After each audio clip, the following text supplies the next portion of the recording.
जी में कथा आती है, एक राजा थे, उनका नाम था रहुगण। क्या नाम था? रहुगण राजा। ये राजा रहुगण नित्य कथा सुनने के लिए जाते थे। नित्य, एक दिन भी बेनागा नहीं होता था।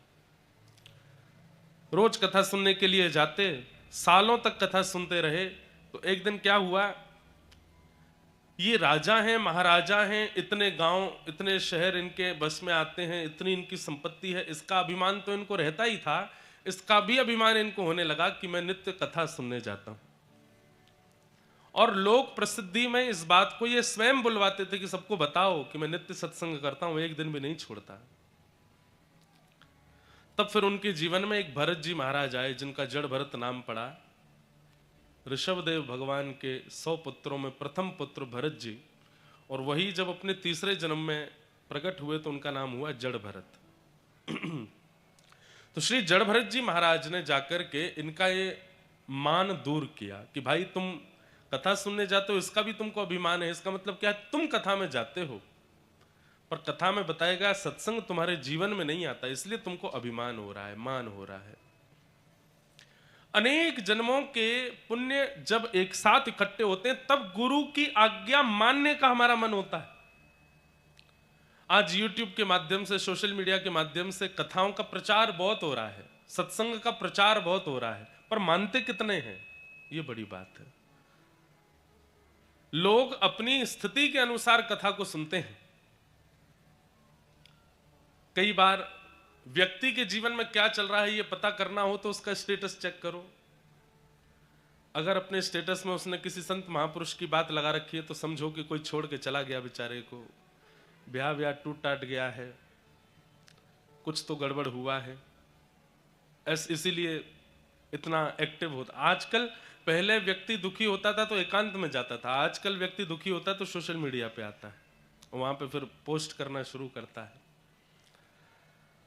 इस बात को मानिए, हमने मंच से कुछ कहा या किसी महापुरुष ने अपने उपदेश में कुछ कहा, आपको वो बात अच्छी लगी, ये एक बात है, पर आपने उस बात का अनुकरण किया, जीवन में उतारा, ये विशेष बात है। और अनुकरण बिना हरि कृपा के नहीं होता, बिना पूर्व जन्मों के पुण्यों के नहीं होता। हमारी प्रार्थना, अनुकरण कीजिए, जो सुनते हैं उसको जीवन में लागू कीजिए। एक सेठ जी थे, नित्य कथा सुनने जाते थे। तो व्यास जी ने उनसे कहा कि तुम तो रोज आते हो कथा में, हमने देखा है इतने सालों से हर कथा में तुम आते हो, पर कभी अपने साथ अपने परिवार के लोगों को नहीं लाते। तुम्हारा एक बेटा भी है, उसको भी लाया करो। तो सेठ जी बोले, मैं डर के मारे नहीं लाता। क्यों? कहीं उसको वैराग्य हो गया तो कथा सुन करके। और सेठ जी ने कहा, कहीं कथा उसको लग गई तो व्यास जी बोले, इसका मतलब तुम पहले ही निश्चित होके आते हो कि तुमको कथा लगे ना, कहीं कथा तुमको पकड़ ना ले, कहीं ये व्यास की वाणी तुम्हारे चित्त में कोई प्रभाव ना डाल दे, तुम पहले ही इसका चिंतन करके आते हो, तो फिर आते ही क्यों कथा में? कल अपने पुत्र को लेके आना। अगले दिन सेठ जी अपने पुत्र को लेके गए। तो व्यास जी संभवतः कथा में एक बात कह रहे थे कि गौ, ब्राह्मण और अग्नि, इन तीनों का एक ही गोत्र होता है। गौ, ब्राह्मण और अग्नि, इन तीनों का एक ही गोत्र होता है। इन तीनों को आप जो भी अर्पित करते हो वो ठाकुर जी को पहुंच जाता है। तो सेठ जी का पुत्र बैठा बैठा सुन रहा था। उसने कहा, बहुत बढ़िया बात बताई महाराज जी ने, गौ, ब्राह्मण और संत, इन तीनों को जो भी प्रदान करो ठाकुर जी को पहुंच जाता है। अगले दिन वो बालक कथा में नहीं गया, परचूने की दुकान थी, अपनी दुकान पर जाके बैठा तो एक गाय आ गई, और गाय आकर के दुकान में जो दाल चावल आदि सब रखे थे सब खाने लगी। सेठ जी का पुत्र बोला, बहुत बढ़िया, भगवान के पास जा रहा है, सब देते जाओ, इसी को देते जाओ। सब खवा दिया उसको। शाम को सेठ जी जब कथा से लौट करके आए तो दुकान पर आकर के देखा बहुत सारा सामान खाली पड़ा है। सेठ जी बड़े खुश हुए, वाह बेटा, आज तो बड़ी कमाई हुई, बड़ा विक्रय हुआ। बोले, पिताजी कमाई नहीं हुई, विक्रय नहीं हुआ, गैया आई थी, गैया आकर के सब खा गई। तो तूने भगाया क्यों नहीं? बोले, मैंने इसलिए नहीं भगाया, कल कथा में सुना था कि गौ, ब्राह्मण और अग्नि तीनों भगवान के पास पहुंचा देते हैं। तो मैंने सोचा हमारे घर के, हमारी दुकान की दाल, हमारे दुकान के चावल आदि सब सामग्री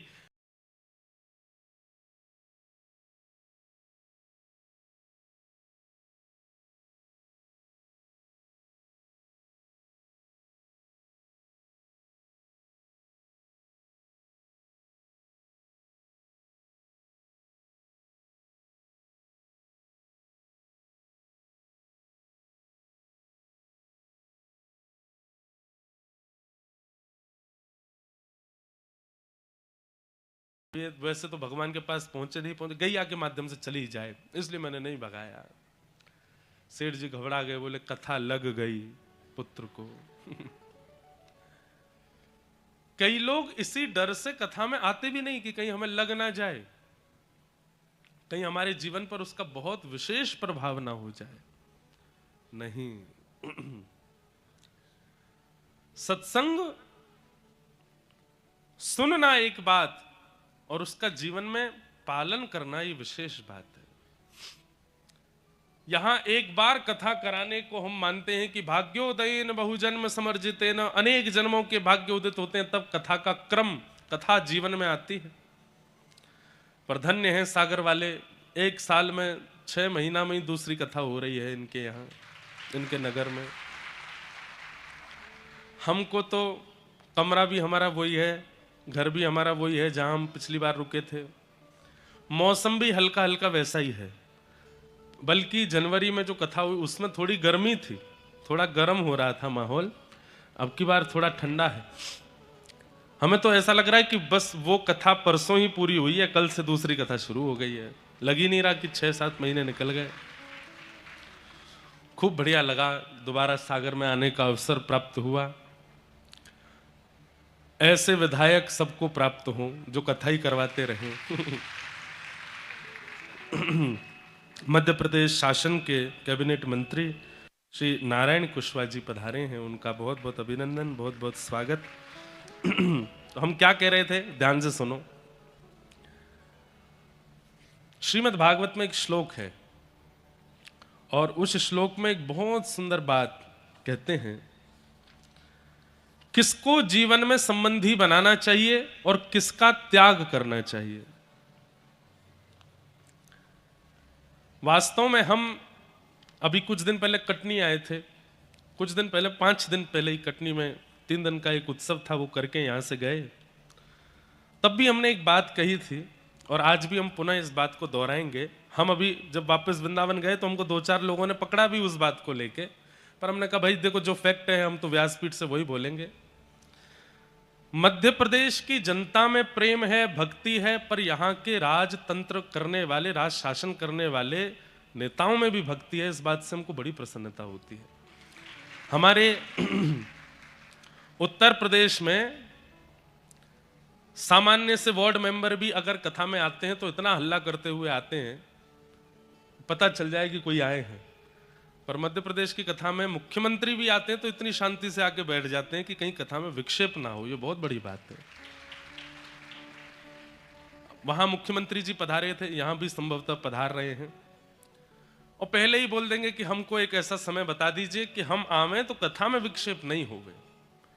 इतना विचार अगर इतनी बड़ी पदवी पर बैठे लोग करने लग जाएं तो समझ जाइए कि वो राज्य अच्छे हाथों में है, उस राज्य का विकास मंगलमय होगा।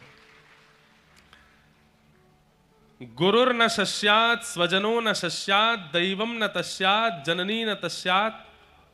बहुत सुंदर श्लोक है और इस श्लोक में यही बात बताई जा रही है कि किसका त्याग करना चाहिए और किसको स्वीकार करना चाहिए।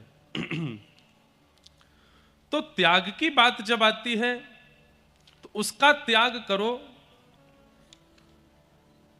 जिसके जीवन में आने से ठाकुर जी दूर हो जाएं, और उसको स्वीकार करो जिसके आने से ठाकुर जी जीवन में आ जाए। गुरुर न शस्यात्, स्वजनो न शस्यात्, पिता न शस्यात्, जननी न शस्यात्, दैवम न तस्यात्, न पतिश्च शस्यात्, नमोचयेत समुपैत मृत्यु। बहुत ध्यान से सुनिएगा, आप लोगों ने इतनी कथा सुनी, चलो आपकी थोड़ी परीक्षा लेते हैं। यहां पर कहा गया गुरुर न शिष्यात, उस गुरु का त्याग करो जो अपनी पूजा पहले करावे, ठाकुर जी की बाद में करावे, अपना वंदन पहले करावे और शिष्यों को यहां तक कह दे कि मैं ही परमात्मा हूं, मुझे सर्वस्व मान करके भजो। देखो, शिष्य के मन में यह भावना होनी चाहिए कि मेरे गुरु परात्पर परमात्मा है, पर गुरु ना बोले कि मैं ही परमात्मा हूं, मेरी वंदन करो। शिष्य के मन में तो यह भावना होनी चाहिए कि मेरे सर्वस्व मेरे गुरु हैं, पर गुरु कहकर के बोल दे मैं ही पांडुरंग हूं, मैं ही विठ्ठल हूं, मैं ही बिहारी जी हूं, मैं ही राधा रमण जी हूं, ऐसे गुरु का त्याग करो जो ठाकुर जी को पीछे रख के स्वयं का वंदन करावे। बताइए, भागवत में ऐसा कौन सा पात्र है जिसने ठाकुर जी के आगे गुरु का त्याग किया? बताओ। राजा बलि। जब भगवान द्वार पर आए, अभी प्रश्न करूंगा, सबके उत्तर दीजिएगा आप लोग। भगवान वामन बनकर के द्वार पर आए और राजा बलि से 3 पग जमीन मांगी। राजा बलि जैसे ही संकल्प करने लगे, गुरु शुक्राचार्य जी उस संकल्प देने वाली उस पात्र में जाकर के बैठ गए, जल निकलने ही नहीं दिया। तो भगवान ने कुशा से उस पात्र में छेद किया, जल प्राप्त होते ही प्राप्त हो गए। तो बलि ने त्याग किया अपने गुरु का। क्यों? भगवत मिलन में बाधा बन रहे थे। गुरु न शिष्यात स्वजनों न शिष्यात, अपने भाई बंधुओं का त्याग कर देना चाहिए यदि वो भगवत मिलन में बाधा बने। बताओ किसने त्याग किया? जोर से बोलो, किसने? विभीषण। विभीषण ने त्याग किया रावण का। क्यों? गुरु भगवत मिलन में बाधा बन रहे हैं। तो वो भाई भाई नहीं है जो कथा में जाने से रोके, जो ठाकुर जी के मिलन से रोके, जो आपको संभलने और सुधरने से रोके। आजकल घर के लोग यदि प्याज लहसुन छोड़ देते हैं, मांस मदिरा त्याग देते हैं, तो घर के लोग चिंता करने बैठ जाते हैं कि इसने मांस मदिरा आदि का त्याग क्यों कर दिया। अरे ये तो अच्छी बात है कि वो छोड़ रहा है, सुधर रहा है। भगवत मिलन मतलब भगवान से मिलना ही नहीं होता, अपने जीवन को संवारना सुधारना भी भगवत मिलन होता है। व्यक्ति समय से सोना शुरू कर दे, समय से उठना शुरू कर दे, अल्प आहार पावे, शुद्ध भोजन करे, शुद्ध व्यवहार करे, शुद्ध वस्त्र पहने, किसी के साथ छल कपट आदि ना करे, ये सब जीवन में परिवर्तन होना भी भगवत मिलन के समान माना जाता है। और इससे यदि किसी को दिक्कत होती है तो ऐसा भाई त्यागने योग्य है, उसको त्याग दो। स्वजनों न शिष्यात। अगला आता है पिता न शिष्यात, उस पिता को त्यागो जो भगवत मिलन में बाधा बने। ये तो बहुत सरल है। किसने त्यागा? किसने? प्रहलाद जी। ये आगे वाले ही बोल रहे हैं, पीछे वाले ना बोल रहे हैं अभी। किसने त्याग किया? प्रहलाद जी ने त्याग किया अपने पिता हिरण्यकश्यप का। अच्छा, इसमें एक बात और ध्यान से सुनिएगा। यहां त्याग का मतलब आप ये मत सोच लेना कि आज ही घर जाके छोड़ दो उनको, नहीं। त्याग का मतलब कई बार ऐसा होता है, आप लोग अपने व्यवहार में भी अनुभव करते हैं कि आप किसी व्यक्ति का शरीर से त्याग नहीं करते, लेकिन मन से उसकी उतनी इज्जत भी नहीं होती। आप शरीर से उसके साथ ही रहते हैं, सामने आ जाए तो आप व्यवहार निभाते हैं, पर मन में उसका स्थान नहीं है। यहां मन से त्याग की बात है। जो भगवत मिलन में बाधा बन रहा है उसका शरीर से तो आप त्याग नहीं कर सकते। हां, मीराबाई जैसी स्थिति हो जाए, कबीरदास जैसी स्थिति हो जाए, उतनी स्थिति में आ जाओ तो कभी शरीर से त्याग का भी एक रूप आ जाएगा। और एक बात बताऊं, शरीर से आप मत त्यागो, आप स्वयं का निर्माण ऐसा कर लो कि वही आपको त्याग दें। वही आपसे कहें भैया जय सिया राम बनो। आप तो केवल मन से दूरी बना लो। भैया हमारी ऐसी राम राम है, आपसे जब मिलोगे तो खूब गले मिलेंगे, खूब आपको देखेंगे, आपसे भोजन भी पूछेंगे, लेकिन चले जाओगे तो मन में कोई क्षोभ नहीं होगा कि भाई तुम चले क्यों गए। मन से त्याग। तो उस गुरु का त्याग करो जो भगवत मिलन में बाधा बने। कैसे? मन से। दूसरी बात, उस परिवार का त्याग करो जो भगवत मिलन में बाधा बने, मन से। उस पिता का त्याग करो जो भगवत मिलन में बाधा बने। प्रहलाद जी ने त्याग किया हिरण्यकश्यप का। जननी न शिष्यात, उस मां का त्याग कर दो जो भगवत मिलन में बाधा बने। किसने त्याग किया था? भरत जी महाराज ने। अपनी मां कैकेयी का त्याग किया। क्यों? राघव जी से मिलन में बाधा बनी है। दैवम न तस्यात्, उन कुल देवी देवताओं का परित्याग कर दो जो भगवत मिलन में बाधा बने। देवता अलग वस्तु है, भगवान अलग वस्तु है। कुल देव, ग्राम देव, इष्ट देव ये अलग हैं, और भगवान तो सर्वव्यापक है, सबके हैं। भगवान सबके होते हैं। किसने त्याग किया देवता का? है किसने? कथा सुन के आए हो पहले। ब्रजवासियों ने त्याग किया किसका? इंद्र का। और कब त्याग किया? जब भगवान गिरिराज पूजन के लिए गए हैं और वहां इंद्र ने आक्रमण कर दिया ब्रजवासियों पर, तब गिरिराज पूजन के समय पर ब्रजवासियों ने देवता का त्याग किया। क्यों? भगवान से मिलने में बाधा बन रहा है। दैवम न तस्यात् न पतिश्च शस्यात्, उस पति का त्याग करो जो भगवत मिलन में बाधा बने। किसने? किसने? ये नहीं बता पाए हो। किसने त्याग किया? व्रज की गोपियों ने। जब रास का समय आया और रास के समय पर भगवान ने वेणु का नाद किया है, तब वही गोपियां अपने अपने पतियों को छोड़ करके गई हैं रास करने के लिए। पतिश्च शस्यात्। और कई पतियों ने तो अपनी पत्नियों को कमरे में बंद कर लिया कि तुम जाके तो दिखाओ कैसे जाओगी। तो उन्होंने अपने शरीर से आत्मा का त्याग कर दिया, शरीर छोड़ करके आत्मा रूप धारण करके भगवान से मिलने को पहुंची। पतिश्च शस्यात् पत्नीश्च शस्यात्, उस पत्नी का त्याग करो जो भगवत मिलन में बाधा बने। बताओ किसने त्याग किया? पत्नी का त्याग किसने किया? किसने? समझ नहीं आया। किस? कृष्णदास है? गोस्वामी तुलसीदास जी ने त्याग किया अपनी पत्नी का। क्यों? अब देखो, यहां पर हम लोग बात कर रहे हैं भगवत मिलन में बाधा, पर एक बात आपने समझी, जितनों के हमने नाम लिए त्याग के बाद ही ठाकुर जी मिले इनको। जब त्याग किया तभी ठाकुर जी की प्राप्ति हुई।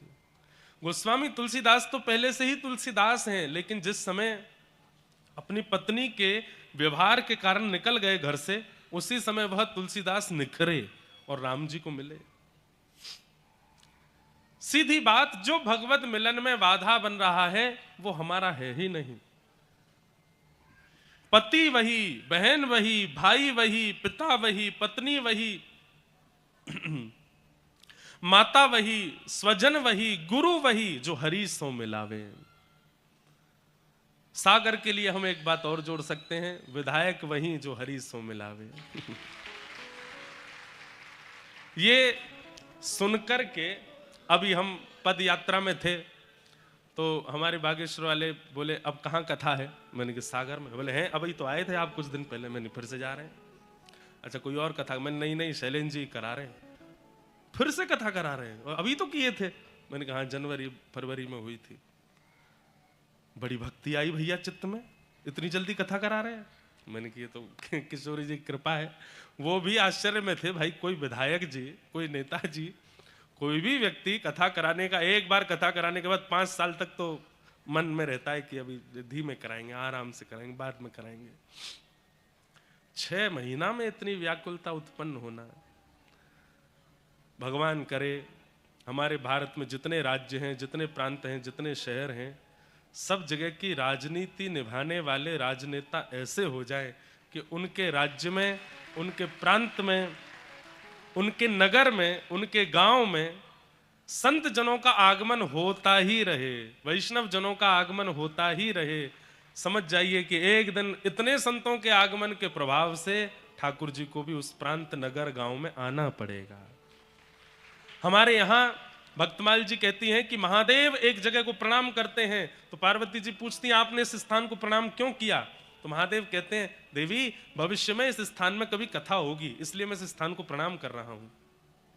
सोचिए, जहां कथा होती है वक्ता की प्रधानता नहीं है, श्रोता की प्रधानता नहीं है, यजमान की प्रधानता नहीं है।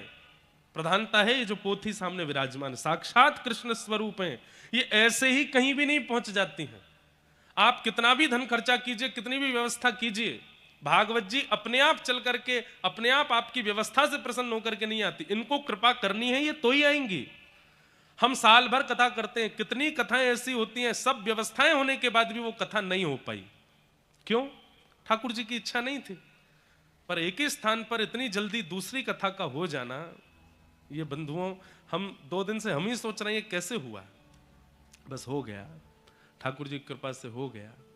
ये बहुत बड़ी कृपा है। बस ठाकुर जी ऐसी कृपा जैसी सागर पर हुई है, वैसी भारत के हर नगर पर हो जाए, वहाँ कथा होती रहे।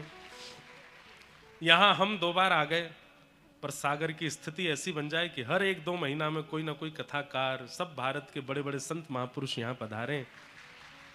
और ऐसे राजनेता या ऐसे प्रथम व्यवस्था प्रमुख यदि किसी नगर में होंगे तो यह हो जाएगा, यह संभव हो जाएगा।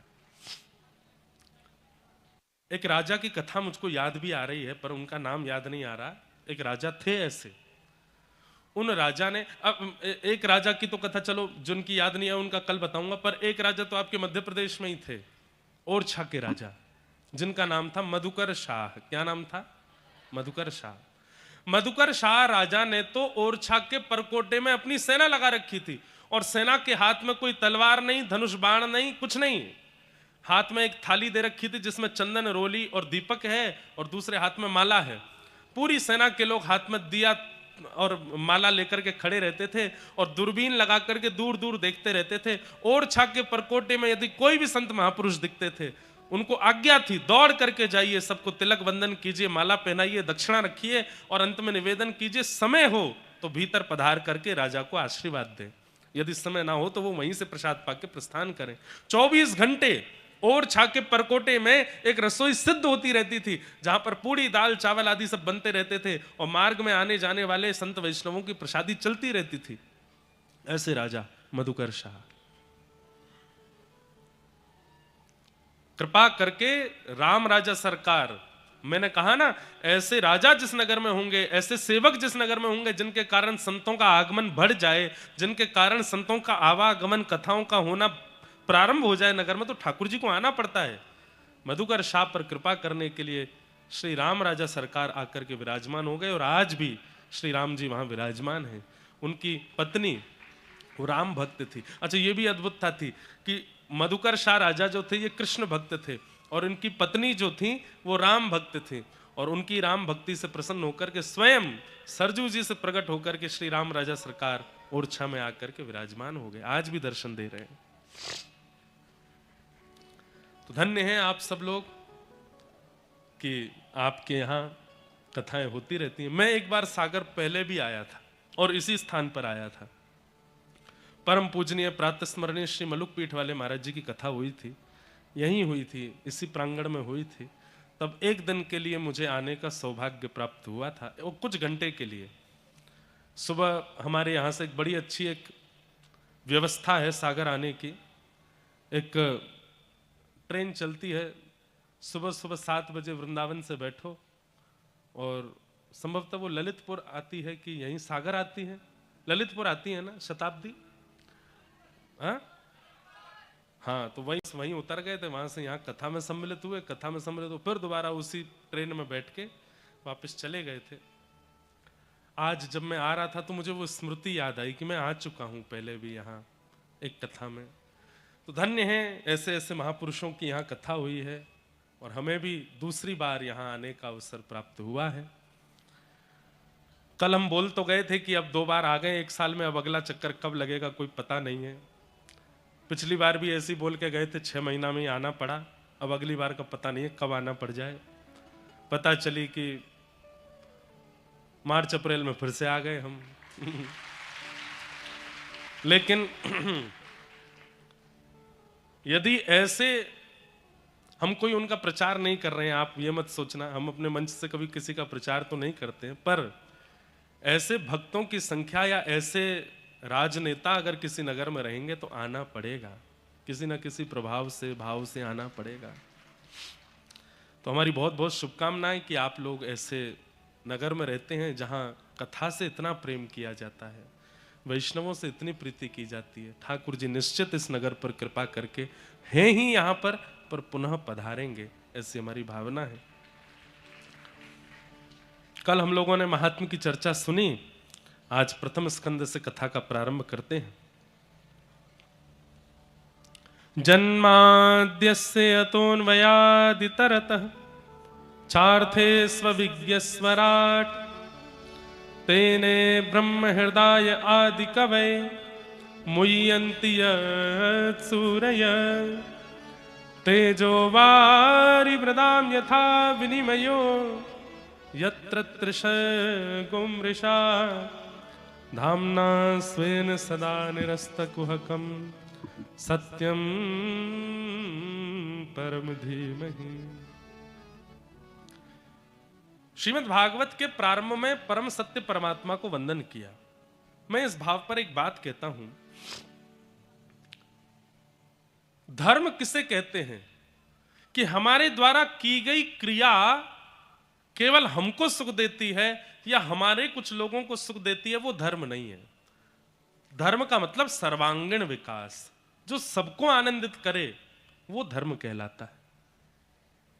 मैंने कोई ऐसा निर्णय लिया, मैंने कोई ऐसी बात कही जो मुझे अच्छी लगी या मेरे कुछ लोगों को अच्छी लगी, पर अधिक संख्या में लोग उससे निराश हो गए, वो धर्म नहीं हो सकता। हाँ, कई बार ऐसा भी होता है कि आप कोई बात कहते हैं तो 1000 लोग राजी हैं लेकिन 10 लोग राजी नहीं हैं, पर 1000 लोगों की रजामंदी है तो वो धर्म है। भागवत के प्रथम श्लोक में कृष्ण को वंदन नहीं किया। अगर कृष्ण वंदन करते तो शायद हो सकता है कि कई लोग उसमें प्रसन्न नहीं होते। राम वंदन करते तो भी उसमें कई लोग प्रसन्न नहीं होते। किसी अन्य देवी देवता को वंदन करते तो उसमें शायद कुछ लोगों के हृदय को ठेस पहुंचती, हमारे देवता का नाम नहीं लिया या हमारी देवी का नाम नहीं लिया। सबकी आस्था के केंद्र अलग हैं। तो वेदव्यास जी महाराज ने भागवत के प्रथम श्लोक में ऐसी वस्तु को वंदन किया जो सबको प्रिय है, इसीलिए भागवत पूजनीय है। और वो ऐसी वस्तु क्या है? सत्य। क्या है? सत्य। वेदव्यास जी महाराज ने कृष्णम परम धीमहि नहीं कहा, रामम परम धीमहि नहीं कहा। वेदव्यास जी महाराज कहते हैं, मैं भागवत के प्रथम श्लोक में परम सत्य को वंदन करता हूं। सत्यम परम धीमहि, परम सत्य को वंदन करता हूं। अब सत्य ऐसी वस्तु है जो सबको स्वीकार है। संसार में ऐसा कोई नहीं जो सत्य का आस्वादन ना करना चाहता हो। सबको सत्य प्रिय होता है। ऐसा तो कुछ है नहीं कि किसी व्यक्ति को असत्य में, अरे अत्याधिक असत्य बोलने वाला व्यक्ति जो सुबह से शाम तक केवल झूठ ही बोलता रहता है, उसकी भी जब सुनने की बारी आती है तो वो भी सत्य ही सुनना चाहता है। नमोस्तुते व्यास विशाल बुद्धे, इसलिए भागवत जी के रचयिता श्री वेदव्यास जी को प्रणाम किया गया। क्यों? क्योंकि उन्होंने भागवत के प्रारंभ में सत्य को वंदन किया है। अगर सत्य को वंदन किया है तो मैं ये बात भी खुलकर के इस मंच से कह दूं, भागवत सुनने का अधिकार केवल हिंदुओं को है ऐसा नहीं। श्रीमद् भागवत सुनने का अधिकार मुस्लिमों को भी है, भागवत सुनने का अधिकार क्रिश्चियनों को भी है, अन्य जाति मजहब के लोगों को भी है। क्यों? क्योंकि भागवत में कोई धर्म विशेष की बातें नहीं है। और धर्म का मतलब हम क्या समझते हैं? धर्म का मतलब हम लोग समझते हैं ये हिंदू धर्म है, ये मुस्लिम धर्म है, ये ईसाई धर्म है, ये वो धर्म है। नहीं, ये सब प्रैक्टिसेस हैं। बाकी धर्म का मतलब सबका कल्याण, सबके साथ भलाई, सबके साथ अच्छा व्यवहार, ये तो सब जगह होता है। मूल धर्म का मतलब जो सबको प्रिय लगे, वह धर्म कहलाता है। हमारे भारत के भूतपूर्व और पूर्व राष्ट्रपति रहे एपीजे अब्दुल कलाम, थे तो वो मुस्लिम, लेकिन क्या किसी संत शंकराचार्य ने उनको वंदन नहीं किया? सबने उनको स्वीकार किया, सबने उनसे प्रेम किया। आज भी उनका नाम किसी सभा में लिया जाता है तो सभा पूरी आनंदित हो जाती है। जो उनके कार्यों से अवगत हैं, जो उनके व्यक्तिगत स्वभाव से अवगत हैं, सब प्रसन्न हो जाते हैं। जात पात पूछे नहीं को, हरि को भजे सो हरि को हो। व्यक्ति का स्वभाव, विचार और क्रिया अगर उनमें शुद्धता व्याप्त है तो व्यक्ति की जात नहीं पूछी जाती, फिर व्यक्ति का मजहब नहीं पूछा जाता, फिर वो व्यक्ति प्रिय हो जाता है, सबका प्रिय हो जाता है। व्यक्ति की क्रिया, स्वभाव और विचार यदि दूषित होते हैं तो पूछा जाता कौन है, बोले वो है। अरे ऐसे तो सबरे ऐसे ही होते हैं, ये तो सारे इस कौम के सारे लोग ही ऐसे होते हैं, फिर ऐसे बात बना दी जाती है। अपने विचारों से, अपनी क्रियाओं से, अपने स्वभाव से यदि आप पवित्र हैं तो जाति के बंधन को आप अपने आप तोड़ देते हैं, उससे आगे निकल जाते हैं। सत्यम परम धीमहि, ऐसे परम सत्य को हम प्रणाम करते हैं। श्रीमद् भागवत में सत्य को वंदन किया गया। एक बात बहुत ध्यान से सुनिएगा बंधुओं, हमारे शास्त्र आज्ञा करते हैं सत्य बोलो, पर कैसा सत्य बोलो? बोले प्रिय सत्य बोलो। सत्यम ब्रूयात प्रियम ब्रूयात, जो प्रिय लगने वाला हो ऐसा ही सत्य बोलना चाहिए। जो किसी को अप्रियता का अनुभव कराता है उस सत्य को बोलने के लिए भी मना किया गया है। अब इतना तो आपको अधिकार, इतना तो आपको समझना पड़ेगा कि सत्य कहां बोलना है, कैसे बोलना है, कितना बोलना है। कई जगह पर सत्य नहीं भी बोलना चाहिए, मौन रहना ही अच्छा होता है, और कई जगह पर सत्य बोलना चाहिए पर प्रिय लगने वाला सत्य बोलना चाहिए। अब किसी के लिए आप अपनी बेटे का संबंध लेकर के गए, अब उनकी पुत्री आपको पसंद नहीं आई, मान लो किसी कारण से नहीं आई, अब आप वहां पर अगर सत्य बोल देंगे कि आपकी कन्या ऐसी है, हमको अच्छी नहीं लगी, हमको उसका रूप रंग अच्छा नहीं लगा या बात, तो फिर ये सत्य बोलना अच्छा नहीं। वहां पर आपको सत्य तो बोलना है लेकिन प्रिय होकर के बोलना है, ऐसे तरीके से बोलना है कि उनको बुरा ना लगे। ये सत्संग सिखाता है कि सत्य कहां, कितना और कैसे बोलना चाहिए। कई जगह पर सत्य बोलना भी घातक हो जाता है। प्रिय सत्य बोलो, जो सबको प्रिय लगता हो, जो सबको अच्छा लगता हो। ऐसे परम सत्य को हम वंदन करते हैं, प्रणाम करते हैं। भागवत के द्वितीय श्लोक में विषय अधिकारी संबंध और प्रयोजन की बात की गई। सबसे पहला, भागवत का विषय क्या है? जिस कथा को सुनने के लिए आप लोग जनवरी में आए थे और अब पुनः नवंबर में आए हो, इस कथा का विषय क्या है? तो कहते हैं धर्म प्रोजित केतवोत्र परमो निर्मत्सराणां सताम् वैद्यं वास्तवमत्र वस्तु शिवदम् तापत्रयोन्मूलनम् श्रीमद्भागवते महामुनिकृते किं वा परेर्षि सद्यो हृद्यवरुध्यते त्रिकृतभिः शुश्रूषुभिस्तत्क्षणात्। बहुत ध्यान से सुनिएगा, भागवत का विषय क्या है कि धर्म प्रौजित केतवोत्र परमो, सुनने वाले के चित्त में परम धर्म की इच्छा प्रकट हो जाए। परम धर्म किसको कहते हैं? तो धर्म और परम धर्म में एक अंतर है, बहुत ध्यान से सुनिएगा। मुझे भूख लगी है, मुझे खाना चाहिए, यह धर्म है। मुझे नींद आई है, मुझे सोना चाहिए, यह धर्म है। सुबह हो गई है, उठ करके मुझे स्नान करना चाहिए, धर्म है। अब स्नान ध्यान करके माता पिता को प्रणाम करना चाहिए, धर्म है। अपने कार्य के लिए निकलना चाहिए, परिश्रम करके धन कमाना चाहिए, धर्म है। यश कीर्ति वैभव इन सब के लिए मुझे प्रयासरत रहना चाहिए, धर्म है। मानव कल्याण, जीव कल्याण, परिवार कल्याण के विचार चित्त में आने चाहिए, सब धर्म है। तो फिर परम धर्म क्या है? जहां शरीर की चिंता ना करके हम शरीर के अंदर विराजमान उस दिव्य आत्मा की चिंता करते हैं, इसका कल्याण कैसे हो, वो परम धर्म है। अभी आप शरीर का चिंतन करते हैं, उसको सुलाते हैं, खिलाते हैं, नहलाते हैं, धुलाते हैं, चलाते हैं, धन कमाते हैं, सब काम शरीर से करवाते हैं। यश कीर्ति वैभव आदि सब शरीर के लिए करते हैं। लेकिन जब शरीर की चिंता समाप्त हो जाती है और अंतस्थ विराजमान उस दिव्य आत्मा की चिंता शुरू हो जाती है, इसका कल्याण कैसे हो? अब मैं 28 वर्ष का हो गया, अब मैं 30 वर्ष का हो गया, अब 40 मेरी उम्र हो गई, अब मैं 45 का हो गया, 50 का हो गया, क्या मैं भी केवल हंसता खेलता कार्य करता, दुख सहता, धन कमाता, गरीबी देखता हुआ एक दिन मैं भी मर जाऊंगा? मृत्यु आवे उससे पहले मैंने अपने इस चित्त का कल्याण क्यों नहीं किया? ये चिंतन जिस दिन से आपके चित्त में प्रारंभ हो जाए, समझ जाओ वही परम धर्म है। जहां आपको देह की कम चिंता होती है, अपनी आत्मा की चिंता ज्यादा होती है। आत्मा की चिंता होने वाले व्यक्ति का स्वभाव कैसा होता है पता है? आप वृंदावन से किसी के यहां प्रसाद लेकर के गए और कहा भैया हम वृंदावन से आए हैं, ये देखो बिहारी जी का प्रसाद है।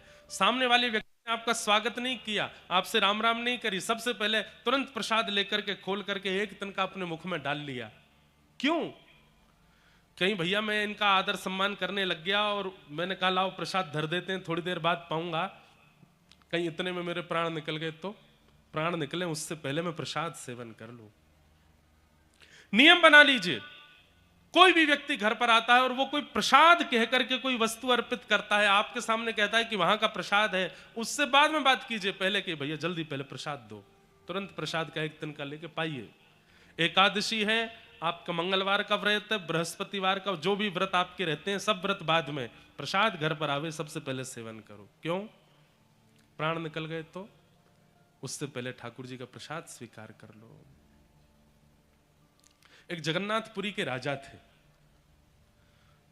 उन राजा ने नियम बना लिया कि महाप्रसाद जैसे ही मंदिर से छूटता था, ठाकुर जी को अर्पित होने के बाद सबसे पहले वो महाप्रसाद उस राजा के यहां आता था। और राजा का स्वभाव था वो सिंहासन से उतर करके सबसे पहले महाप्रसाद ग्रहण करते, फिर पुजारी जी को प्रणाम करते थे, फिर किसी और से बात करते थे। प्रसाद की इतनी महिमा। एक दिन वो राजा अपने कुछ अन्य राजा सखाओं के साथ में कुछ खेल रहा था, चौसर खेल रहा था। इतना खेल में व्यस्त हो गया, इतना खेल में मगन हो गया, उसी समय पुजारी जी प्रसाद लेकर के आ गए। किसी ने आके कहा राजन प्रसाद आया है महाप्रभु जी का। तो राजा ने कहा बस बस 1 मिनट लगेगा मुझे, उनको बैठाओ मैं अभी आता हूं। राजा यहां चौसर खेलने में लगा, बाहर जाकर के संकेत किया, बोले राजा कह रहे हैं वो अभी आएंगे, आप 2 मिनट प्रतीक्षा करो।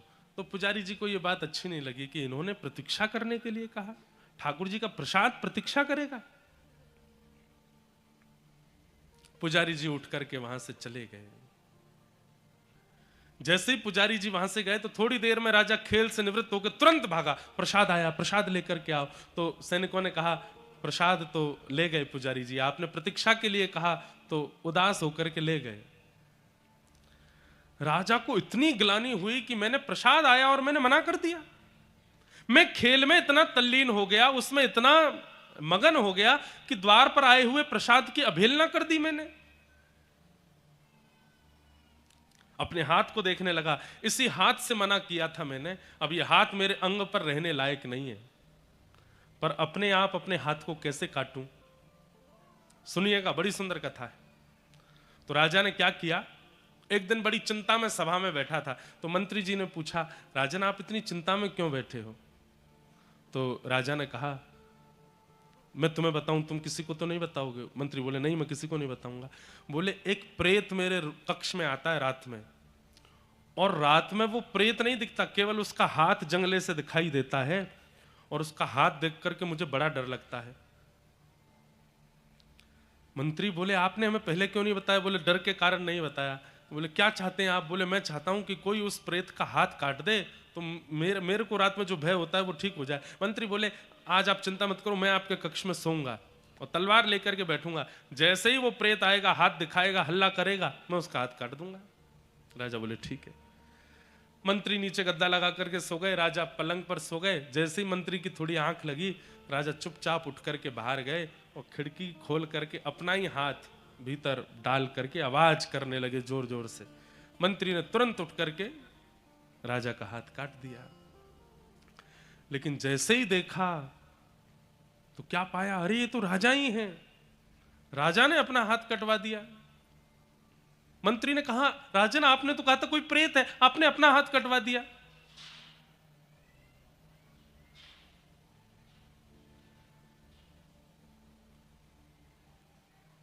लगी तो नहीं बालक को?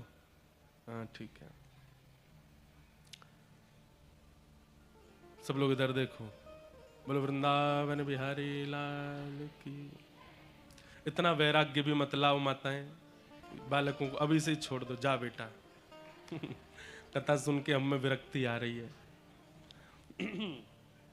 राजा ने अपना हाथ कटा दिया, और जब कटे हुए हाथ से राजा जगन्नाथ महाप्रभु का दर्शन करने के लिए गए और कहा, भगवान यही एक अपराध मुझसे हुआ कि मैंने खेल में तल्लीन होकर के आपके प्रसाद को अस्वीकार किया। जिस हाथ से मैंने मना किया था प्रसाद लेने को, आज उस हाथ को कटवा दिया, अब यह हाथ नहीं रहेगा। महाप्रभु जगन्नाथ जी प्रसन्न हो गए, उसको हृदय से लगा करके उसका हाथ पुनः प्रकट करवा दिया और कहा, राजन तुम्हारी इस भक्ति से मैं बहुत प्रसन्न हूं।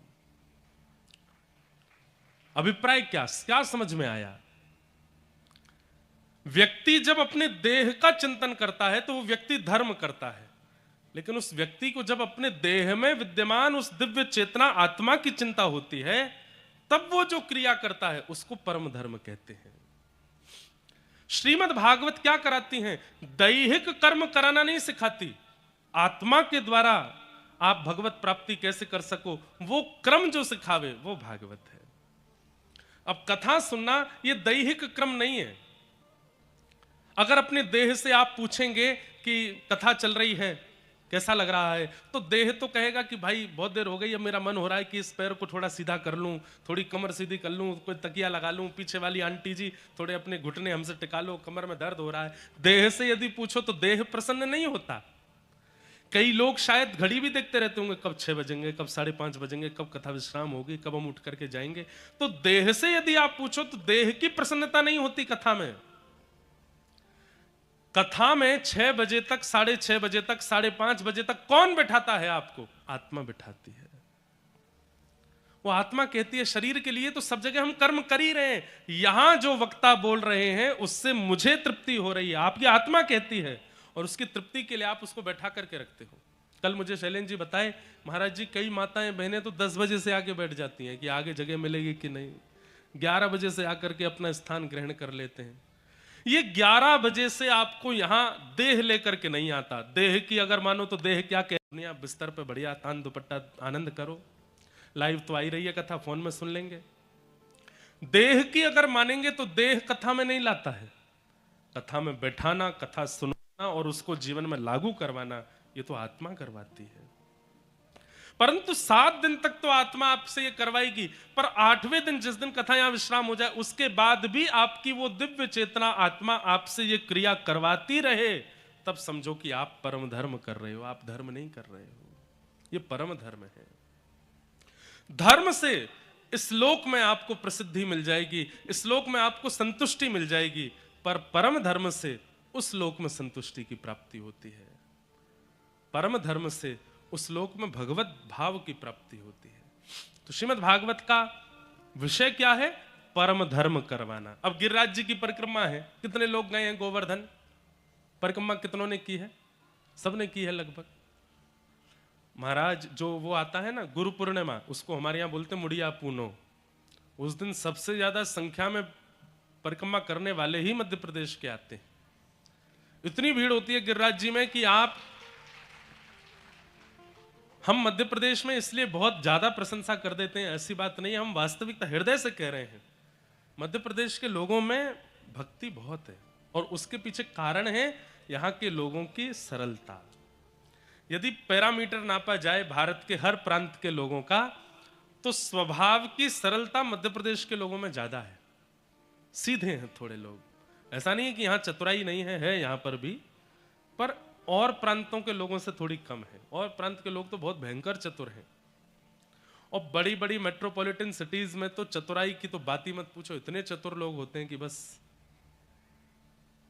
क्या कहें।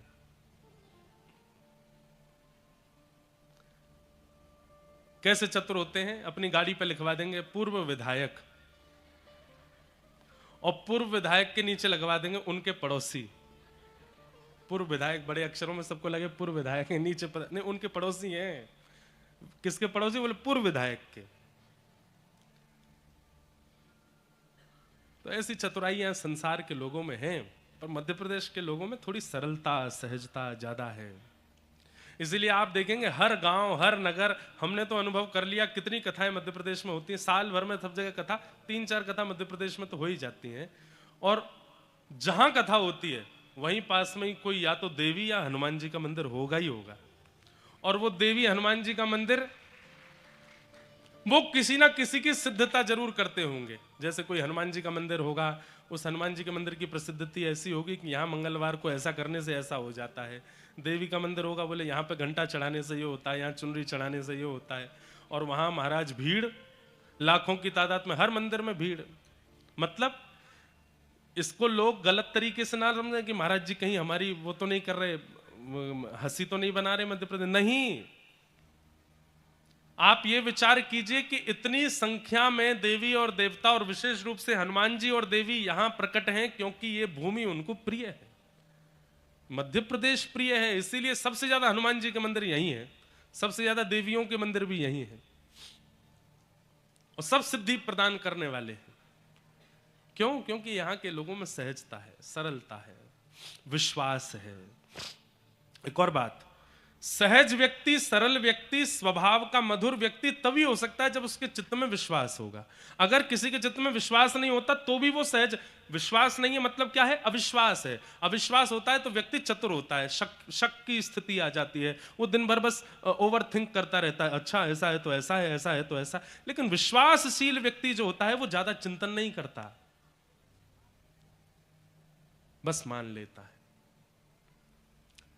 तो परम धर्म की स्थिति जीवन में प्रकट होना, यह भागवत जी का विषय है। आप देह की चिंता कम करने लगे हैं, अब अपनी आत्मा की चिंता ज्यादा करते हैं, तो आप परम धार्मिक हो। दूसरा आता है निर्मत्सराणाम सताम। मैंने कई बार कथा सुनाई है, मध्य प्रदेश के ही जबलपुर के पास में एक सज्जन हुए, उनका नाम था भोलानाथ जी। क्या नाम था? भोलानाथ। वही कालांतर में बाद में उनका नाम हमारे वृंदावन में पड़ गया भोरी सखी। क्या पड़ गया? भोरी सखी। और ये भोरी सखी उनका नाम किशोरी जी ने स्वयं प्रकट होकर के रखा, राधा रानी ने उनका नाम रखा भोरी सखी। तो भोलानाथ जी जो थे, ये जब वृंदावन जाकर के रहने लगे और यमुना जी के तट पर राधा रानी को रो रो करके बुलाते थे, जब राधा रानी को पुकारते थे, तब किशोरी जी ने राधा वल्लभ जी के गोस्वामी जी से कहा कि हमारे राजभोग के थाल को ले जाओ और सेवा कुंज में एक भोलानाथ जी करके व्यक्ति हमारी याद में रो रहे हैं, उनको भोजन पवा देना। तो जब राधा वल्लभ जी के गोस्वामी प्रसाद का थाल लेकर के आए, तो भोलानाथ जी प्रसाद का थाल देख करके और जोर से रोने लगे। तो पुजारी जी बोले, अरे ये तो सौभाग्य की बात है कि किशोरी जी चिंता करके तुम्हारे लिए प्रसाद भिजवा रही हैं और तुम और रो रहे हो, क्यों? तब वो भोलानाथ जी क्या कहते हैं कि उनको मेरे देह की चिंता हुई, उनको मेरे पेट की चिंता हुई, उनको मेरी जीव की चिंता हुई कि पेट भूखा है, जीव में स्वाद नहीं गया, देह जर्जर हो रहा है। उनको मेरे मन की चिंता क्यों नहीं हुई कि मैं मन से कितना व्याकुल हो रहा हूं? उनको मेरी आत्मा की चिंता क्यों नहीं हुई कि मैं किशोरी जी के दर्शन करने के लिए कितना उतावला हो रहा हूं? मुझे इस बात से और रोना आ रहा है कि मेरी आत्मा की चिंता किशोरी जी को नहीं हुई, मेरे पेट की चिंता हुई, इसलिए भोग का थाल भेज दिया। आत्मा की चिंता होती तो स्वयं किशोरी जी चल करके आ जाती। इससे कहते हैं परम धर्म, जहां देह की चिंता प्रधान नहीं है, आत्मा की चिंता प्रधान है।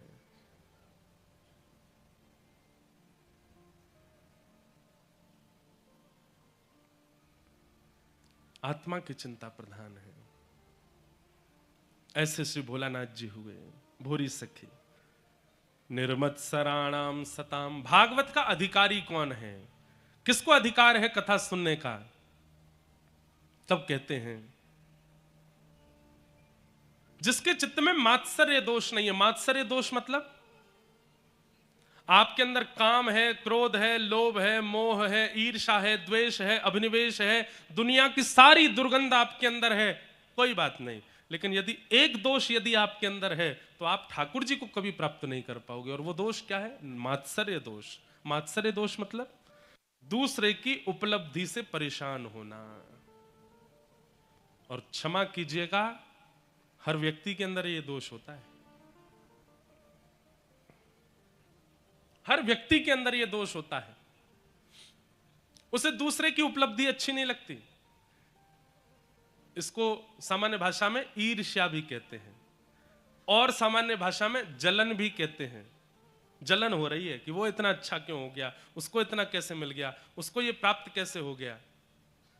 और ईर्ष्यालु व्यक्ति को सब कुछ मिलेगा, लेकिन ठाकुर जी कभी नहीं मिल सकते।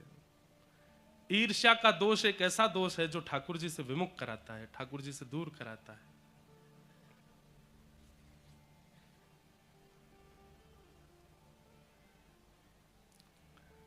ईर्ष्या का दोष नष्ट किया जाए। निर्मत्सराणाम सताम। बंधुओं क्या करें, कैसे ईर्ष्या जावे? कथा सुनो।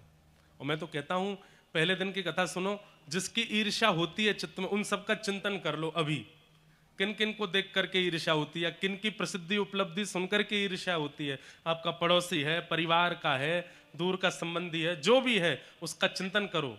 और चिंतन करके भागवत जी से प्रार्थना करो, हे भागवत जी कृपा करना, अगर हमें जीवन में दर्शन देना चाहते हैं ठाकुर जी, तो 7वें दिन जब कथा पूरी हो उस दिन ये ईर्ष्या नष्ट हो जाए, उस दिन ये ईर्ष्या चली जाए चित्त से।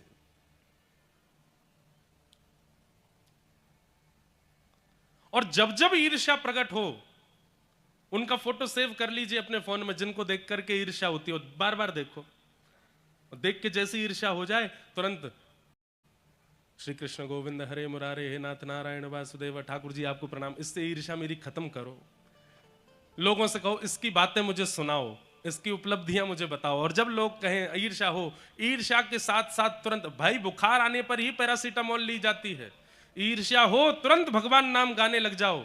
7 दिन के अंदर अगर कथा सुनने के बाद ईर्ष्या नष्ट हो जाए, नाच लीजिएगा, अब ठाकुर जी मिलने वाले हैं आपको, क्योंकि ईर्ष्या चित्त से चली गई है।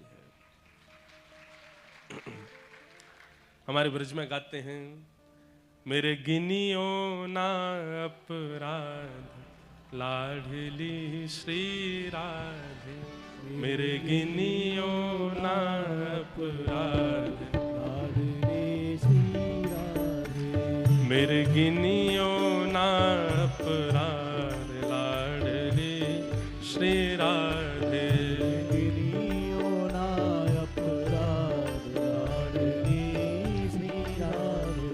मेरे गिनियो ना अपराध लाडली श्री राधे, मेरे गिनियो ना अपराध लाडली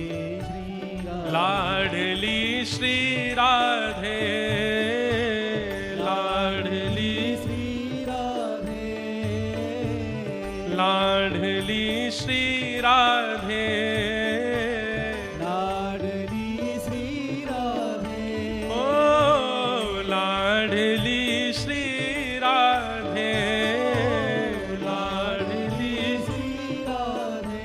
मेरे गिनियो ना जी, मेरे गिनियो ना अपराध, ओ मेरे गिनियो ना अपराध लाडली श्री राधे, मेरे गिनियो ना अपराध लाडली श्री राधे, ओ मेरे गिनियो ना अपराध लाडली श्री राधे, गिनियो ना अपराध लाडली। स्वीकार करने से, एक बात सुनिएगा, दोष नष्ट कब होता है? स्वीकार करने से दोष नष्ट होता है। आप मान लेंगे कि आप ईर्ष्यालु हैं, आपका ईर्ष्या कम हो जाएगी। आप मान लेंगे कि आपके अंदर क्रोध है, काम है, दोष है, आप उसको दीनता पूर्वक स्वीकार करेंगे तो स्वीकार करने से दोष नष्ट होता है। हम स्वीकार नहीं करते हैं, इसलिए दोष बढ़ता रहता है। हमसे कोई कहते कि भाई तुम्हारे अंदर ईर्ष्या है, हम कहें बिल्कुल नहीं है। अरे तुम उसकी बातें सुन के तुमको जलन होती है, बिल्कुल नहीं होती। तो नहीं स्वीकार करने से दोष और बढ़ता है। सबके सामने स्वीकार करने में अगर लज्जा होती है तो किशोरी जी के सामने स्वीकार करो। यहां बैठा हर व्यक्ति जिसको लगता है कि उसके अंदर दोष है, और जिसको लगता क्या है, इस संसार में कोई व्यक्ति है ही नहीं ऐसा जिसके अंदर कोई दोष ना हो, किशोरी जी के आगे, भागवत जी के इस मंच के सन्मुख बैठ करके आज अपने दोषों को स्वीकार करो और स्वीकार करके उनको नष्ट कर दो। गाइए, मेरे गिनियो ना अपराध लाडली श्री राधे, मेरे गिनियो ना अपराध लाडली श्री राधे। ओ माना के मैं पतित बहुत हूँ, माना के मैं पतित बहुत हूँ, माना के मैं पतित बहुत हूँ, माना के मैं पतित बहुत हूँ, ओ माना के मैं पतित बहुत हूँ, माना के मैं पतित बहुत हूँ, हाँ माना के मैं पतित बहुत हूँ, माना के मैं पतित पर बहुत हूँ, ऊपर पतित पावन तेरो नाम, ऊपर पतित पावन तेरो नाम, लाडली श्री राधे पर पतित पावन तेरो नाम, लाडली श्री राधे ऊपर पतित पावन तेरो नाम, लाडली श्री राधे पर पतित पावन तेरो नाम, लाडली श्री राधे ओ मेरे गिनियो ना अपराध, लाडली श्री राधे। गिनियो ना अपराध, गाइए श्री राधे लाडली श्री राधे, लाडली श्री राधे ओ लाडली श्री राधे, लाडली श्री राधे ओ मेरे गिनियो ना अपराध, लाडली श्री राधे, मेरे गिनियो ना अपराध, लाडली श्री राधा रमण लाल की, करताल बजा के गाओ।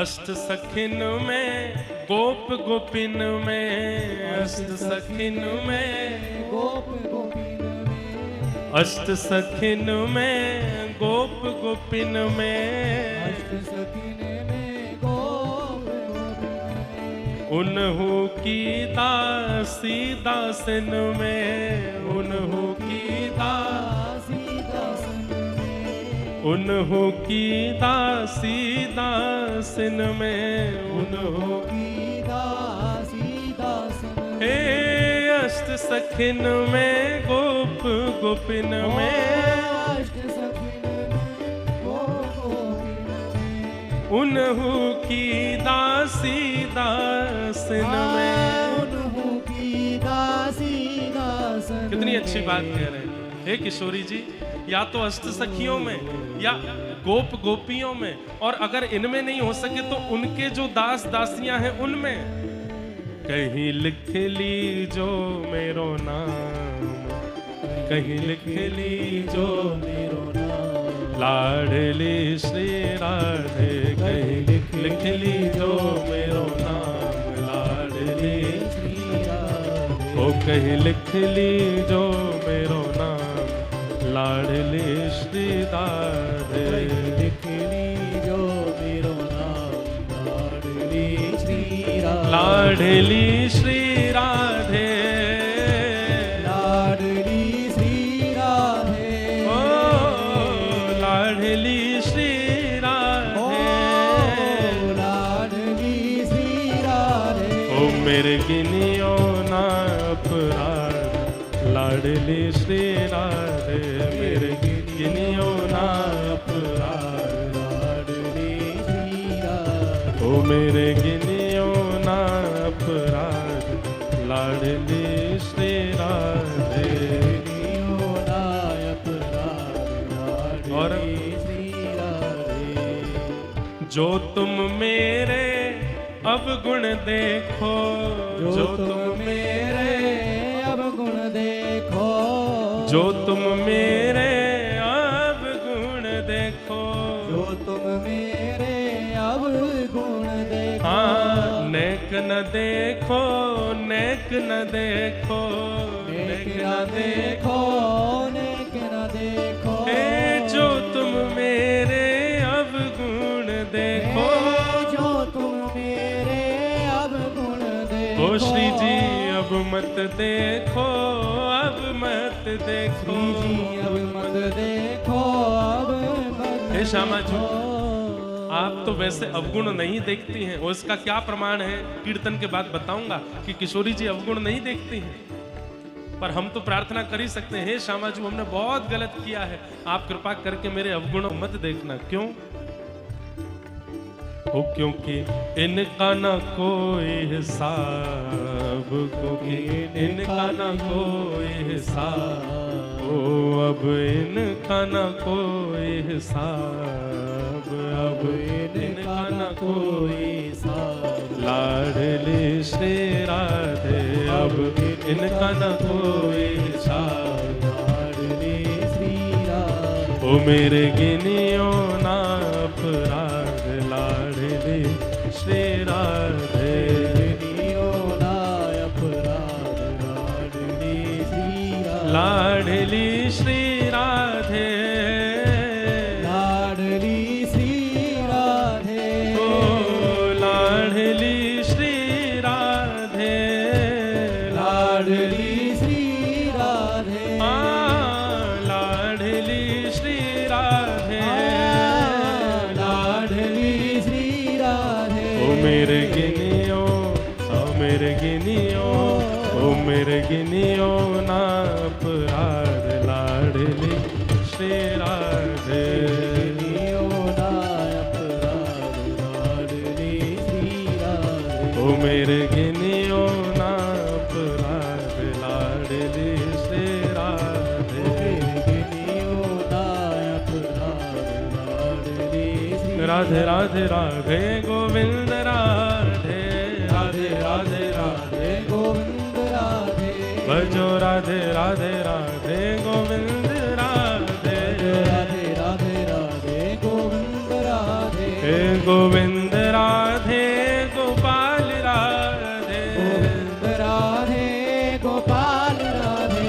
हे गोविंद राधे गोपाल राधे, गोविंद राधे गोपाल राधे। हे गोपाल राधे, गोपाल राधे। हे गोविंद राधे, गोविंद राधे। हे गोपाल राधे, गोपाल राधे। हे गोविंद राधे, गोविंद राधे। हे गोपाल राधे, गोपाल राधे। गोविंद राधे, गोविंद राधे। हे गोपाल राधे, गोपाल राधे। हे गोविंद राधे, गोविंद राधे। हे गोपाल राधे, गोपाल राधे। हे गोविंद राधे। गोविंद राधे। मेरे गिनियो ना अपराध, लाडली श्री राधे।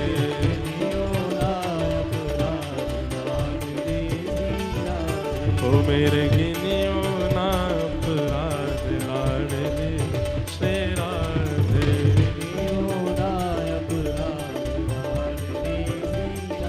ओ मेरे गिनियो ना अपराध, लाडली श्री राधे। जय जय श्री राम, जय जय श्री राम, जय जय श्री राम।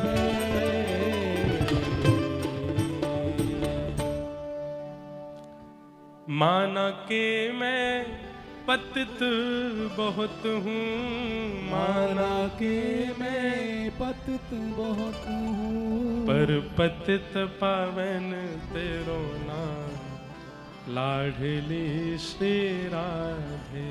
पर पतित पावन तेरो नाम, लाडली श्री राधे। एक बात कहें बंधुओं, इस संसार में बहुत बुरा कोई नहीं होता। इस संसार में बहुत बुरा कोई नहीं होता। बस एक बात है कि आप थोड़े कम बुरे हो, इसलिए कोई ज्यादा आपको ज्यादा बुरा लगता है। बुरे सब होते हैं। संसार में बहुत बुरा कोई नहीं है, बस आप थोड़े कम बुरे हो, इसलिए आपको वो ज्यादा लग रहा है। बुरे सब होते हैं। अच्छाई की बात करी जाए तो इस संसार में कोई बहुत अच्छा नहीं होता। आप थोड़े अच्छे हो इसलिए आपको सब बहुत अच्छे लगते हैं। ये बात अगर कोई शेर व शायरी लिखने वाला होगा तो इस पर कुछ बना देगा कि संसार में कोई बहुत बुरा नहीं होता, पर आप थोड़े कम बुरे हो इसलिए आपको कोई ज्यादा बुरा लग रहा है। और संसार में कोई बहुत अच्छा नहीं होता, बस आप थोड़े अच्छे हो इसलिए सब आपको बहुत अच्छे लगते हैं। संसार में 50-50 का रेशियो चलता है, सब अच्छे भी हैं बुरे भी हैं, सबके अंदर सारी गुण हैं।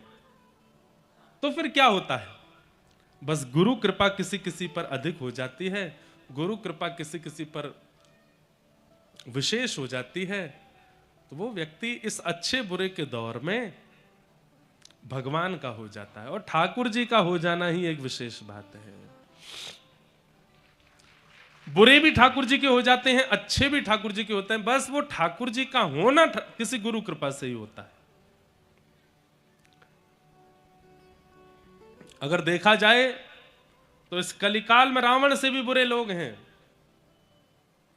देखा जाए तो कंस से भी बुरे लोग आज की डेट में हैं। उस समय पर कंस ज्यादा बुरा था, उस समय पर रावण ज्यादा बुरा था, पर कंस और रावण से भी ज्यादा बुरे लोग आज हैं संसार में। इसलिए किसी के अवगुणों को देख करके बहुत जल्दी विचलित मत हो जाओ। लोग ऐसे भी होते हैं, अरे भाई ये संसार है, यहां सब प्रकार के लोग हैं। विवाह जब होता है तो विवाह के बाद में जो जीवन संगी जीवन में आया उसके साथ हम रह क्यों नहीं पाते? क्योंकि विवाह से पहले उसने सब अपना अच्छा ही अच्छा बताया, उसने सब अच्छा ही अच्छा दिखाया, और फिर जब उसके अवगुण दिखने लगते हैं तो फिर आप विचलित हो जाते हो, अरे ये तो नहीं बताया था। इसलिए हमारी प्रार्थना, जिनके विवाह नहीं हुए या होने वाले हैं, अपने होने वाले जीवन संगी के पहले अवगुण जान लीजिए। उससे बोले ही दो, बोले अच्छा ही मत बताना, ये बताओ कमियां क्या क्या है, ताकि आगे एडजस्टमेंट करने में दिक्कत ना हो। पहले ही पूछ लो, सब पहले सही सही बता दो, भाई हफ्ता में कितने दिन नहीं नहाते हो ये बताओ। जैसे ही वो कहे सर्दियों में थोड़ा हो जाता है 2 दिन नहीं नहाते, तो अपनी तरफ से मान लेना कि 3 दिन ही नहीं नहाता होगा, 2 दिन तो बोल रहा है। मतलब हम क्या करते हैं, हम अच्छाइयों की उम्मीद रखते हैं, बुराइयों की उम्मीद ज्यादा रखो। पहले से ही मन में बना लीजिए, उसने जितनी अच्छाई अपनी बता रखी है सबका विपरीत सोच के चलो मन में, तो क्या होगा, जीवन जीने में दिक्कत नहीं होगी। अधम संसार में हर व्यक्ति है, बस कुछ ज्यादा अधम है, कुछ कम अधम है, अधम सब है। बच्चा कोई नहीं है संसार के इन विचारों से। निर्मत सराणाम सताम, ठाकुर जी का अधिकारी कौन है? बोले जिसके चित्त में मात्सर्य दोष नहीं है, जिसके चित्त में मात्सर्यता नहीं है। मात्सर्य मतलब ईर्ष्या। और बंधुओं एक बात कहें, जैसे हमारे अवगुण, जैसे क्या होता है, जैसे इसको मैं समझाऊं, सुनिएगा ध्यान से। व्यक्ति को बुखार आता है, सबको पता चलता है, पर बुखार के साथ साथ भीतर और कितनी बीमारियां आई हैं ये केवल वैद्य को पता चलता है। ऐसे ही व्यक्ति को क्रोध आ रहा है ये आपको पता चला, लेकिन क्रोध के साथ साथ और कितने दोष आ रहे हैं उसके अंदर ये गुरु को पता होता है। जैसे शास्त्र प्रमाण देते हैं कि अगर किसी व्यक्ति को अति क्रोध है, अति क्रोध किसी व्यक्ति को आता है तो उसके अंदर 2 दोष भी होंगे। और ये 100% प्रूफ है कि अगर किसी व्यक्ति को अति क्रोध है तो उसके अंदर 2 दोष और होंगे। और उन 2 दोषों में 2 दोष क्या है? पहला दोष विचलनता, मन विचलित है, एक पर विश्वास नहीं कर पाता है, कभी इधर कभी उधर, कभी इधर कभी उधर, कभी इधर, असमंजस है चित्त में। क्रोधी व्यक्ति का प्रमाण गुरुजनों को हो जाता है कि